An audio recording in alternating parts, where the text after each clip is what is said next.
அத்தா தாயே மகமாயி எல்லாரும் நல்லபடியே வச்சிரமா. ஓம் சக்தி பராசக்தி. எங்கடி உங்க அக்காவே காணோம், உன் ஃப்ரெண்டுங்களையும் காணோம் ஒருத்தர் கூட. எங்க அக்கா வந்து பசங்க அமக்கலாம் பண்ணிட்டு என்னன்னு போய் பார்த்து சொல்லிட்டு போயிருக்கேன். என் ஃப்ரெண்டு வந்தால அவ வந்து இன்னும் 2 பேரும் கூட்டு வரேன் சொல்லிட்டு போயிருக்கிறா.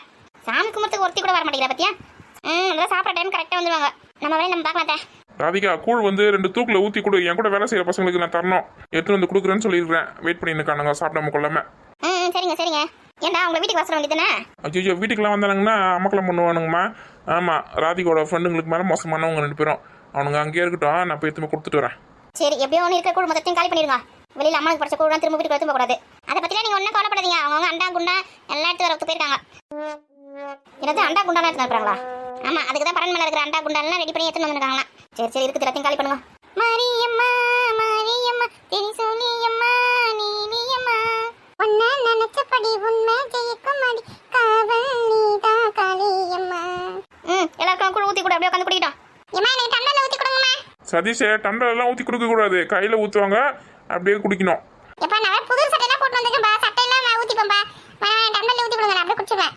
நாங்களாம் சின்ன வயசுல இருக்கும்போது எங்களுக்குலாம் அந்த மாதிரி கையில் ஊற்றி தருவாங்க. நாங்கள் அப்படியே உட்காந்து குடிப்போம் தெரியுமா. அப்பெல்லாம் உங்க வீட்டில் டம்ளர் இருந்திருக்காது. இப்போ நம்ம வீட்டில் நிறைய டம்ளர் கிண்ணலாம் இருக்குதுல்ல, டம்ளர்ல ஊற்றி குடிக்கலாம். டேய் டம்ளர் இல்லாமல் தான் நாங்கள் கையில் ஊற்றி குடிச்சுமா. அம்மனோட கூழலாம் அப்படி தான் குடிக்கணும் புரியுதா. ஒழுங்காக கை நீட்டு ஊற்றுவாங்க. விட சின்ன பசங்க தான் டம்ளர்ல ஊற்றி கூட குடிக்கணும். எல்லாம் ஆரத்தி எடுத்துக்கங்க, உட்காருங்க. முதல்ல எனக்கு கொடுங்கம்மா, நான் கூழ் குடிச்சு விளையாட்டுக்கு போன பசங்க வீட்டில் வர ஸ்வீட் வந்துருக்கேன். டேய் விளையாட்டுக்குலாம் போகக்கூடாது, வீட்டில் நிறைய வேலை இருக்குல்ல, அம்மா கூட ஹெல்ப் பண்ணு. எப்பா நான் என்ன ஹெல்ப் பண்ணுறது அம்மாக்கு? அம்மா கூட வெங்காயம் தக்காளி எடுத்து தருவா. நீ ஒன்று எனக்கு வெங்காயம் தக்காளி எடுத்து தரல, அரிசி ஊற வச்சிருக்கிறேன். ஆற வச்சு தரேன், எடுத்துன்னு போயிட்டு கொழுக்கட்டைக்கு மாவு மட்டும் அரைச்சி எடுத்துன்பா. அந்த காலத்தில் நாங்களாம் அம்மிக்கல்ல போட்டு இடிச்சு அந்த உரலில் போட்டு இடிச்சு வந்து அதில் தெளித்து அதுலேருந்து தான் மாவு எடுத்து கொழுக்கட்டை செய்வோம். இந்த காலத்தில் மிஷின் வந்துடுச்சு. எங்கள் அம்மாவுக்கு குழப்பம் பார்த்தீங்களா, நான் வந்து உரலில் போட்டு அரிசி இடித்து மாவாக்கி கொழுக்கட்டை சுட மாட்டேன்னு சொல்லாமல் சொல்லி காட்டுறாங்க. விடுடி வயசானவங்கன்னா அப்படி தான் இருப்பாங்க. சரி அத்தை நான் வேணா அரிசியா ஆற வச்சு தரேன், நீங்கள் வேணா உரலில் போட்டு இடிங்க, நல்லா இடிச்சு எனக்கு மாவாக்கி கொடுங்க, கொழுக்கட்டை சுட்டு தரேன் உங்களுக்கு. அந்த காலத்துலலாம் நாங்கள் வந்து நல்லா ஆரோக்கியமாக இருந்தோம், உரலில் போட்டு இடிச்சோம். இப்போலாம் என்ன முடியாதுப்பா, எனக்கு இப்போ இட்டு உடம்பு விட்டு போகுது, அப்படியே இடுப்புலாம் வலிக்குது. வேணா நீ உட்காந்த இடி. ஆமாம் என்னால் மட்டும் முடியுதா, எனக்கு கூட தான் இடுப்பில் விட்டு போகுது. 60 வயசு கலவிக்க முடியாது, 30 வயசு கொமரிக்க முடியாது வேலை செய்யறதுக்கு. ஆரம்பிச்சிட்டிங்களா உங்கள் 2 பேர் கதையும்?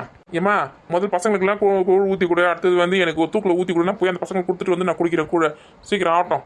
ஏங்க ஒரு முட்டை கூழ் குடிச்சிட்டு போங்க, பசங்களுக்கு கூழ் கொடுத்துட்டு அப்படியே போயிட்டு கறி மீன் முட்டைலாம் வாங்க வேண்டியது இருக்குது, அதெல்லாம் போய் வாங்கி வந்துருங்க ஒரு கையோட. அப்படியா சரி, அப்போ ஊற்றி குடிச்சிட்டு போகிறேன். கறி வாங்கிறதுக்கு மீன் வாங்கிறதுக்குலாம் காசு வச்சிருக்கல.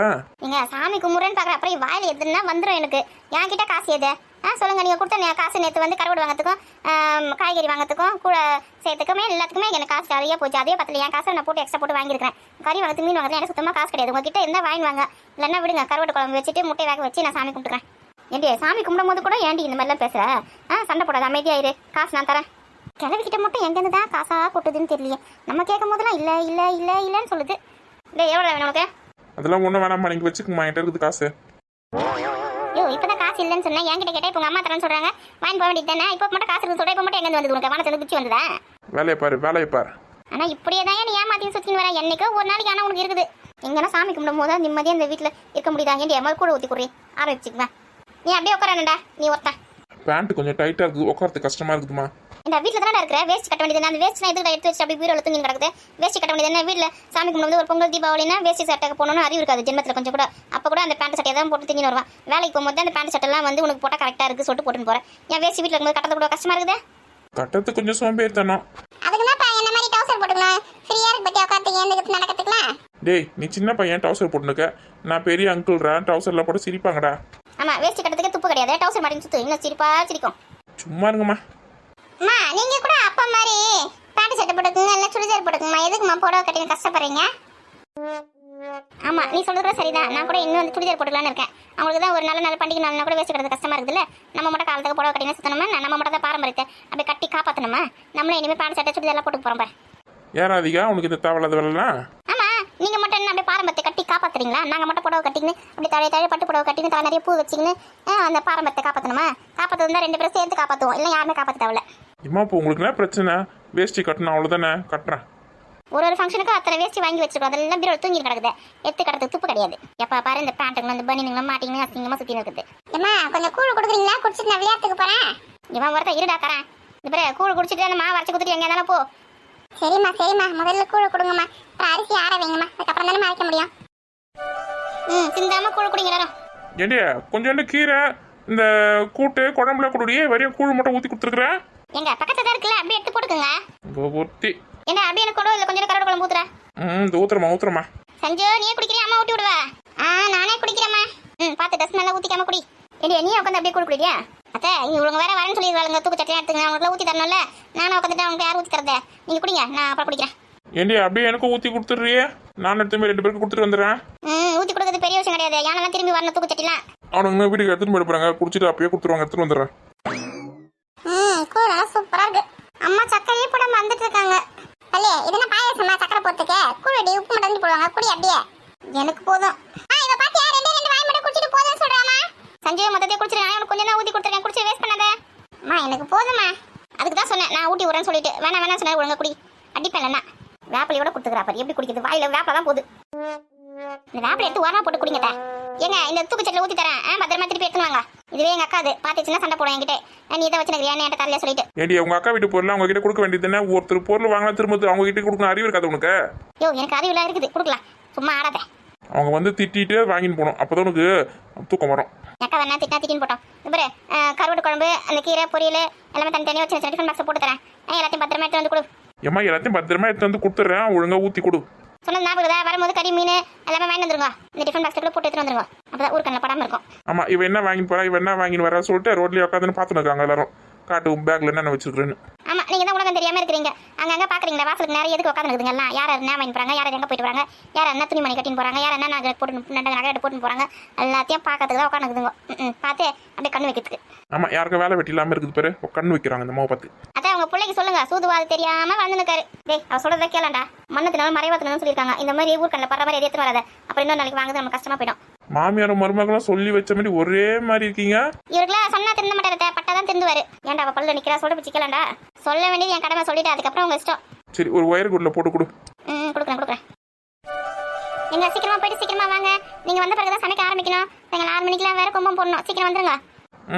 வந்துடும் சீக்கிரமா வந்துடுவேன். போயிட்டு கூழ் கொடுத்துட்டு அவங்க குடிச்சு முடிச்ச உடனே அதெல்லாம் கழுவி எடுத்துன்னு போயிட்டு கறி வாங்கின்னு மீன் வாங்கி வந்துனே இருக்கிறீங்க. நீ எதுக்கு கூழெல்லாம் இந்த மாதிரி கிணத்துல ஊற்றி வச்சு அமக்கலம் பண்ணின்னு இருக்க? ஈவ் மிக்க போகுது பாரு. என் ஃப்ரெண்டுங்களாம் வரேன்னு சொல்லியிருக்காங்க, அவங்களுக்கு ஊற்றி வச்சிருக்கேன். சரி எல்லாத்தையும் ஊற்றி காலி பண்ணு. மிச்சம் மீதியெல்லாம் அம்மா வீட்டுக்குள்ள எடுத்து கூட சொன்னாங்களா, எல்லாத்தையும் காலி பண்ணி அவங்களுக்கு கொடுத்து அனுப்பிச்சிரு. அவங்களும் பாத்திரம் எடுத்துன்னு வராங்க, எடுத்துன்னு போயிடுவாங்க வீட்டுக்கு. அப்புறம் இந்த இடத்துல கொஞ்சம் தண்ணி தெளிச்சு கழுவி விட்டுருனே. அதெல்லாம் தெரியாத, நீங்க கிளம்புங்க. ஒன்றும் அப்படி சொல்லிட்டு கூடாது. என்னைய மாடுக்கு எதுனா கூட்டி சாப்பிட்றதுக்கு வெண்பொங்கல் மாதிரி ஒன்று செஞ்சிருக்கேன் பார்த்தீங்களா, அது நிறைய மீந்து போயிருது, அது மாடு கொடுத்துறேன். சரி அப்படியே கஞ்சி தண்ணி இந்த கூட வெயி. நான் பார்த்துட்டேன், நீங்கள் முதல்ல கிளம்புங்க இங்கேருந்து. நம்மளை விரட்டுறதுலேயே குறியா இருக்காமா. ஏன்னா இதில் குழம்பு பொரியல் முருங்கைக்கீரை பொரியல் கூட்டு எல்லாமே வச்சுட்டியா? எல்லாமே வச்சுட்டேன், எடுத்துன்னு போங்க. ஆட்டாம எடுத்துன்னு போங்க, கொட்டிக்கு போகுது. ஏன்னா எல்லாத்தையும் கூழ் உள்ளே வச்சுக்கிற, எப்படி அது? கூழ் ஒரு டப்பால ஊற்றி வச்சிருக்கேன், அது உள்ள. அதுக்கப்புறமா சின்ன சின்ன டப்பால எல்லாத்தையும் போட்டு வச்சிருக்கேன், எதுவும் எல்லாம் சிந்தாது. ஒயர் பேக்ல போட்டு தர சொன்னேன். ஒயர் பேக் தேடி தேடி பார்த்தா அது எங்க வச்சனே தெரியல, போங்க அப்படியே எடுத்துன்னு போங்க. ஒரு பொருள் எடுத்தா பத்திரமா திரும்ப அந்த இடத்துல வைக்கணும், அறிவே இருக்காதுல்ல உனக்கு? என்ன சண்டை போட போறீங்க என்கிட்ட? உங்ககிட்ட யார் சண்டை போட போறா? எனக்கு வேலை வெட்டி இல்லாம இருக்குதா என்ன? போங்க வேலை போய் பாருங்க. இவளெல்லாம் என்ன பண்றதுன்னு எனக்கு ஒன்றும் தெரியல. இந்த ஒயர் பேக் எங்க தான் போச்சுன்னு எனக்கே தெரியலையா, யார்கிட்ட கொடுத்தேன்? அன்னைக்கு இன்னொரு நாள் வேலைக்கு போகும்போது எடுத்துன்னு போனேன். அப்படியே யோசிச்சுன்னா நின்று. நான் பேக மறந்துருக்கேன், உங்களுக்கு வண்டியில பெட்ரோல் இருக்குதா? போற வழியில தான் போட்டுன்னு போனோம். பார்த்து போயிட்டு சீக்கிரமா வாங்க. எல்லாருக்கும் குழம்பு கீரை கூட்டு இதெல்லாம் தனியாக எடுத்து வச்சிடலாம். வந்தாங்கன்னா இங்கே குடிச்சா குடிக்கிட்டோம், இல்லை வீட்டுக்கு எடுத்துன்னு போட்டோம். என்னடி சாமி கும்பிட்டியா? இன்னும் கொஞ்சம் பொறுமையாக வர வேண்டியது தானே? ஒரு சாயங்காலம் ஒரு 7 மணிக்கு வந்து கரெக்டாக இருந்திருக்கும். இந்த போயிட்டு வீட்டுக்கு போயிட்டு வரேன், பசங்க அமக்கலாம் மாட்டாங்கன்னு பார்த்து வரேன்னு சொல்லிட்டு போனேன். போயிட்டு எவ்வளோ நேரம் ஆகுது? சாமி கும்பிட்டு என் வீட்டில் இருக்கவங்க சாப்பிட்டே கிளம்பிட்டாங்க. இந்த பசங்க 2 வீட்டில் இருந்தாலே ஒரே அடி புடி அம்மக்களம் பண்ணின்னு வீட்டை 2 ஆக்கி வைக்குதுங்க. அதுங்க 2த்துக்கும் பஞ்சாயத்து பண்ணுறதுக்கே நேரம் சரியா இருக்குது. நான் என்ன பண்ணுற சொல்லு, எங்களை சொல்ற பிச்சு கேட்குதுங்களா அதுங்க? உன் பசங்களை விட என் பசங்க சின்ன சின்ன பசங்க தான், சொல்ற தப்பா நினச்சிக்காத. அதுங்களே சொல்ற பிச்சு கேட்குதுங்க, அடங்குதுங்க. என் வீட்டு பசங்க அடங்காதுங்களா? இதுங்க சின்ன பசங்களா இருக்கும் போதுங்க எனக்கு பயந்துதுங்க, அடங்குச்சுங்க. பெரிய பசங்க ஆன பிறகு எங்க சொல்ற பிச்சு கேட்குதுங்க. நான் போ இந்த உட்காந்து கூழ் குடி. பெரிய பொண்ணு கீதா ராணில வந்தாங்களா? இன்னும் ஒருத்தையும் வரல, இன்னும் தூக்கு சட்டியே ரெடி பண்ணிருக்காங்க போகுது. நீ உட்காரு, குழம்பு ஊற்று அப்படியே கூடல. நானே ஊற்றிக்கிறேன் வை. பசங்க அப்படியே கூட்டுனாரு தானக்கா? எம்மா அதுங்களுக்கு இருக்க திமிரு யாருக்கும் இருக்காது. அதுங்களுக்கு வீட்டில் எடுத்து கொடுக்குமா? நான் வரமாட்டாங்களா? ஏன் அப்படி பண்ணுதுங்க? இங்கே வந்து குடிச்சிட்டு போகலாம்ல. அதான் அதிர்ச்சி வந்துக்கிற மாதிரியே இங்கே வந்து குடிங்க, நல்லா எடுத்துன்னு வந்து தரமாட்டேன்னு. ஆமாம் வந்து குடிச்சதான் நல்லது. வீட்டுக்கு எடுத்துன்னு போய் குடிக்கிறதுல ஒரு இதுவா அவளுக்கு வேணும் கூட மட்டும் வந்து ஹெல்ப் பண்ணுவாங்கன்னு பார்த்து சமைக்கிறதுக்கு இந்த மாதிரி அமக்கலம் பண்ணி இருக்குது 2 செல்ல குட்டுக்கு எடுத்து வச்சுக்கிறீங்க நீங்கள் தான். என்ன பண்ணுறது? வீட்டில் கொண்ட முதல் குழந்தை 2 அதை வாங்கி வந்து நம்ம அதட்டுறது. சரி உட்காந்து குடி. சரி நீ அப்படியே உட்காந்து குடி. ஆமாம் இனிமேல் உங்களுக்கு வெயிட் பண்ணியிருந்தா வேலைக்கு ஆகாது. எனக்கு பசி எடுத்து மயக்கமாக வருது. மாமியார் கழிவு கலையில் காப்பி குடிக்கூட தண்ணி குடிக்கூட ஒரே அமக்கலாம் விரதம் இருந்தது தான் சாமி கும்பிடணுமா. சரி உட்காரு குடி. இந்த பொரியலாம் வச்சுக்கோ. நீ வச்சுக்கோடி. நான் மணல்லாம் கூட்டு வந்தா வந்திருப்பாங்க, அம்மாலாம் வந்திருப்பாங்க. இன்னும் யாரையும் கூப்பிடாம ஒண்டியே இது பண்றேன். ஆமா, அவங்க வீட்டில் கூழ் ஊற்றும் போது உன்னை கூப்பிட்டாங்களா? அவங்கள மட்டாக்க தங்கச்சிலாம் வரணும் எல்லாரும் ஒன்றா இந்த கூழ் ஊற்றணும் அப்படின்னு நினைக்கிறாங்களா? அவங்கள ஒண்டியே வளராங்களா? அதே மாதிரி நீ ஒண்டியே வாழ்ந்துட்டு போ. நான் கூழ் ஊற்றும் போது எல்லாரும் தான் கூப்பிடுவேன். நீ கூப்பிட்டா கூப்பிடு, உனக்கு வேறு வேலை கிடையாது. நீ ஏன்டா அப்படி இருக்குன்னு தெரியலடி. அம்மா வந்திருப்பாங்களா கூப்பிட்டு வந்தா, அண்ணா வந்திருப்பாங்களா, அண்ணி பசங்களாம் வந்திருப்பாங்களே. எதுக்கு தான் யாரையும் மதிக்காம இப்படி வாழறேன்னு தெரியல. நான் மதிக்காம வளர்றேன். என் நாத்தனாரை கூப்பிட்டேன், அது அவங்க மாமா யாரும் அனுப்ப மாட்டாங்கன்னு சொல்லிட்டு நான் வரல அப்படின்னு சொல்லிடுது. அவங்க மாமியார் அப்படி இருக்குது, என்ன பண்ணுறது? நான் கூப்பிட்டா அது வரல. அதான்டி உனக்கு வந்து அண்ணன் வரக்கூடாது, அம்மா வரக்கூடாது, அதுக்கப்புறம் அண்ணன் பசங்களாம் வரக்கூடாது அப்படின்னு என்ன வச்சிருந்த பற்றி அதனால உன் நாத்தனார் வர மாட்டேன் சொல்லிச்சு. இப்போ நான் பிரச்சனை பண்ணுறதுக்கு நீ இருக்கிறியப்பா. நான் ஒன்றும் பிரச்சனை பண்ணல, நீ தான் பிரச்சனை பண்ணின்னு இருக்கிற.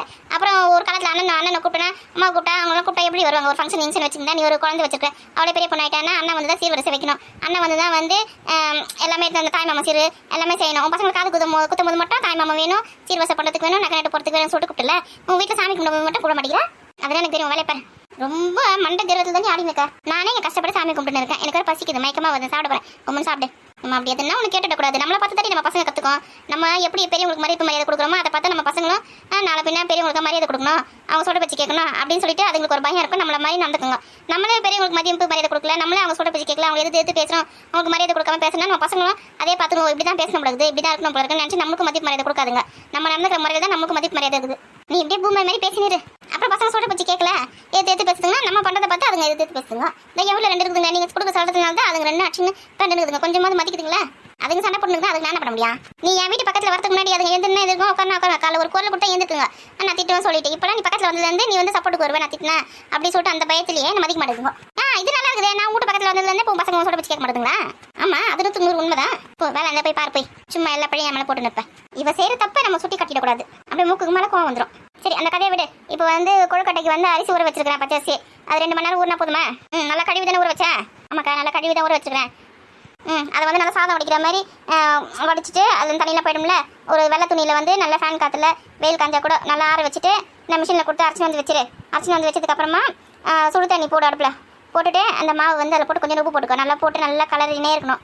நான் கலரினே இருந்துட்டு கொஞ்சம் ஒரு கெட்டி பக்கத்துக்கு வந்துடும், கை பிடிக்கிற பக்கம். அந்த பக்கம் வந்ததுக்கப்புறமா அதில் வந்து வெல்லம், அப்புறம் ஏலக்காய், அதுக்கப்புறமா தேங்காய் துருவி அதை போட்டு நல்லா கலக்கிக்கணும். கலக்கிட்டு கீழே இறக்கி வச்சுட்டு அதை வந்து கொழுக்கட்டையாக பிடிச்சி இட்லி குண்டால வச்சு வேக வச்சுக்கணும். அவ்வளோதானா? இவ்வளோ ஈஸியாக கொழுக்கட்டை செய்யுது? ஆமாம், இதில் நிறைய கஷ்டம் இருக்குது. மாவை தனியாக வேக வச்சு எடுத்துக்கின்னு அதுக்கப்புறமா அதில் உப்பு தண்ணி தெளித்து திரும்ப அதை வந்து அதில் வெள்ளத்தை கரைச்சி அதில் ஊற்றிட்டு தேங்காய் ஏலக்காய்லாம் போட்டு கலக்கி பிடிச்சி அப்படி தானே அம்மாலாம் நமக்கு செய்வாங்க. அம்மா அப்படி தான் செய்வாங்க முன்னாடிலாம். இப்போலாம் நான் இப்படி தான் செய்கிறேன். நானே ஃபோனில் பார்த்து தான் கற்றுக்கினேன். இது ஈஸியாக இருக்குது. நல்லா பூ மாதிரி வந்து போகுது கொழுக்கட்டை, நல்லா இருக்குது சாப்பிட்றதுக்கு. அப்போ வந்து அடுப்பில் தண்ணி வச்சுட்டு அதில் வந்து கொஞ்சம் உப்பு போட்டு மாவு போட்டு நல்லா கலக்கிக்கணும். அது கூட அப்புறம் வெல்லம், அப்புறம் சொன்னேன் ஏலக்காய் தேங்காய் இதெல்லாம் போட்டு கலக்கி எடுத்துக்கினேன். அப்புறம் கொஞ்சம் லைட்டாக ஆறின பிறகு உருண்டை பிடிச்சி இட்லி குண்டால வச்சு வேக வச்சுக்கணும். அவ்வளோதானே? அவ்வளோதான், சிம்பிளாக முடிஞ்சு போய் கொழுக்கட்டை செய்யுது ஈஸியான வேலையாக போச்சு. இப்போ இது தெரியாமல் அம்மா வந்து என்ன பண்ணும் பாரு, மாவு அரைச்சிக்கின்னு அம்மாக்கெல்லாம் ஜெலிச்சிக்கின்னு என்னென்னவோ அம்மாக்கெல்லாம் பண்ணி கொழுக்கட்டை செய்யறதுக்கு ஒரு 2 மணி நேரம் 3 மணி நேரத்துக்கு எடுத்துக்கும். அம்மா கொழுக்கட்டை செஞ்சு அம்மா அக்கம் பக்கத்தில் இருக்கவங்களுக்குலாம் கொடுப்பாங்க, சொந்தக்காரங்களுக்குலாம் கொடுப்பாங்க. அதனால் அம்மா நிறைய செய்வாங்க, நிறைய டைம் இருக்கும். நீ அப்படியா? நாங்கள் கொஞ்சம் பேர் தானே கொடுக்குறேன். ஏன் அக்கம் பக்கத்தில் இருக்கவங்களாம் கொடுக்க மாட்டேன்? ஏன் உனக்கு கொடுக்க மாட்டேன்? எல்லாருக்கும் தான் நானும் கொடுக்க போகிறேன். 2 கிளாஸ் போட்டிருக்கேன். 2 கிளாஸ் ஏண்டி போட்டேன்? ஏன்டி 1/2 கிலோ 1 கிலோ போட வேண்டியதுறேன்? ஏன் எல்லாருக்கும் கொடுப்போனே? எங்களுக்கே பத்தாது. எங்களுக்கு 1 கிலோ போய் சரியா போயிடும். மற்றவங்களுக்கு கொடுத்தாலும் அதனால 1 கிலோ எக்ஸ்ட்ரா போட்டு 2 கிலோ போட்டு வச்சிருக்க மொத்தம். அப்போ அது கொஞ்சம் நிறைய வெள்ளம் நிறைய தேங்காய் தேவைப்படும். வெள்ளம் தேங்காய்லாம் இருக்குது. தேங்காய் எங்கள் வீட்டை நாங்கள் ஊந்து கண்டது 2 தேங்காய் எடுத்து வந்து வச்சிருக்கிறேன். அதான் போட போகிறேன். நீ வந்து கூட மாதிரி எனக்கு செஞ்சு கொடு. நீ பண்ணு வீட்டுக்குள்ள போய் பஞ்சாயத்து பண்ணுற பசங்களுக்கு அதுங்க அடிச்சு இருக்குதுங்க, பறந்து இருக்குதுங்க, ஓடி பூந்து வீட்டுக்குள்ள போன வீட்டுக்கு போனேன்னு வச்சுக்கேன். அவ்வளோதான். நீ இதோட சாமி கும்பிட சாயங்காலம் நைட்டுக்கு வந்து 6 மணிக்கு மேலே கும்பு போட்டுட்டு சாப்பிட்டு அப்புறமா தான் வீட்டுக்கு போகிறேன். உங்கள் வீட்டை கொஞ்சம் நேரம் மறந்துடு. இனி 2 அடிச்சுன்னு பரவலுங்கடியே பரவட்டுனே வருவாங்களே பார்த்துக்கலாம். ஆனால் நம்ம 2 பேரும் அக்கா தங்கச்சி இருந்தடி நம்மளாம் இந்த மாதிரி அடிச்சுன்னு பண்ணிருந்தா நம்ம சத்தமாக பேசினாலே அம்மா கும்பிட்டு வந்து நிற்கும். சத்தமாக பேசிங்களான்னு மிரட்டம் வந்து இங்கே எங்கே இந்த அடிச்சுன்னு பரவுறது. அவ்வளோதான். நம்மளாம் அம்மாவுக்கு வந்து ஒரு குரல் கொடுத்தாலே அடங்கி நின்னோம். இதுங்களாம் மதிக்க மாட்டேங்குதுங்க. அப்போ கூட பாரு, அம்மா வந்து நான் இதெல்லாம் மாட்டினேன்னு வச்சுக்கேன். சொல்ல பற்றி கேட்க போயிட்டனால எங்கன்னா குழம்பு முட்டுன்னு போயிட்டனால வந்த ஒன்று எப்படி மாற்ற என்ன ஒரு பொம்பளை குழந்தை அடிக்கிற மாதிரி அடிச்சுதே, ஆம்பளை பசங்க அடிக்கிற மாதிரி அப்படி அடி பின்னி எடுத்துரும். ஆமாம், மழை காலத்தில் ஏறி குளம் கூட்டுறேன்னு போய் சுற்றி அதில் மூழ்கி போய் தொலைஞ்சுன்னா யார் என்ன பண்ணுறது? அதுக்கு தான் அம்மா ஒன்று சாத்துன்னு சாத்துவாங்க. நீ மட்டும் சொல்ல பற்றி கேட்கறாள் என்ன பண்ணுறது? அதெல்லாம் நீ சின்ன வயசு. இப்போலாம் சதீஷும் சஞ்சு வெளியிலே விடுறது கிடையாது. அதுங்க அதான் கேட்குதுங்க. நீங்கள் மட்டும் சின்ன வயசில் நல்லா ஜாலியாக விளையாடினீங்களாம்மா, எங்களை மட்டும் என்ன வெளியிலே விட மாட்டீங்க விளையாடுறதுன்னு. இல்லை, நம்ம சின்ன வயசில் விளையாடும் போது காலம் வந்து அவ்வளோ கெட்டு போன காலமாக கிடையாது. எல்லாமே நமக்கு தெரிஞ்சவங்க தான், அக்கம் பக்கத்தில் இருக்கவங்க தான், சொந்தக்காரே இல்லைனா நம்ம தெருவில் இருக்கவங்க எல்லாரையும் நம்ம அத்தை மாமா தாத்தா பாட்டி அப்படி தானே கூப்பிட்டு இருந்தாங்க. எல்லாம் நம்ம சொந்தக்காரங்களாக தான் இருந்தாங்க. சொந்தக்காரங்க மாதிரி சொந்தக்காரங்க மாதிரி தானே இருந்தாங்க எல்லாருமே. அவ்வளோ பாசமாக நம்ம வீட்டில் குழம்பு வைக்கலாம் கூட பக்கத்து வீட்டில் போயிட்டு கிண்ண எடுத்துன்னு போயிட்டு கொஞ்சம் குழம்பு கொடுங்க அத்தை அப்படின்னு சொல்லி கேட்டால் கூட குழம்பு தருவாங்க. அவங்க நம்ம வீட்டில் வந்து இல்லைன்னா வந்து வாங்கி போவாங்க. அப்படி இப்படி தானே வாங்கி வந்து அம்மா எப்பயாவது ஊருக்கு போயிட்டாங்கன்னா கூட நம்மளை பக்கத்து வீட்டில் அக்கம் பக்கத்து வீட்டில் தானே விட்டுட்டு போவாங்க. அப்புறம் எவ்வளோ பாதுகாப்பாக இருந்தது. இப்போ சொந்த வீட்லேயே பொம்பளை குழந்தைங்க வச்சு நிற்க முடியல. என்னென்னமோ நடக்குது. அப்படிலாம் செய்தியெல்லாம் போடுறாங்க. அதெல்லாம் பார்க்கும்போதே பயமாக இருக்குது. காலம் அவ்வளோ கெட்டு போய் கிடக்குது. பசங்களாம் எங்கேயும் வெளியில் விடாத, உன் கண் பார்வையில் வச்சுக்கோ. ஆமாக்கா, நம்ம காலம் வேற, இந்த காலம் வேற. இந்த காலம் தான் ரொம்ப கெட்டு போயிருக்குது. நம்ம குழந்தைங்க நம்ம தான் பத்திரமா பார்த்துக்கணும். எங்க சதீஷை செஞ்சோம்? அவங்க பாட்டி கதை சொல்லியிருக்காங்க. பாட்டி கூட பத்துனுக்காங்க. கூழ் ஊற்றுது காலையிலேருந்து வேலை பார்த்துட்டு ரெஸ்ட் எடுக்கிறாங்க. ஆமாம் வேலை பார்த்துட்டு டயர்டாகி ரெஸ்ட் எடுக்கிறாங்க. காலையிலேருந்து விளையாடி இருந்துங்க. அவங்க பாட்டியை பிடிச்சி வச்சிருக்காங்க. கொஞ்சம் நேரம் படுங்க அப்படின்னு சொல்லிட்டு. வயசான பாட்டிங்களாம் வீட்டில் இருக்கிறது பசங்களுக்கு எவ்வளோ நல்லா இருக்கு பேர். பார்த்துக்கிறாங்க, கதை சொல்கிறாங்க.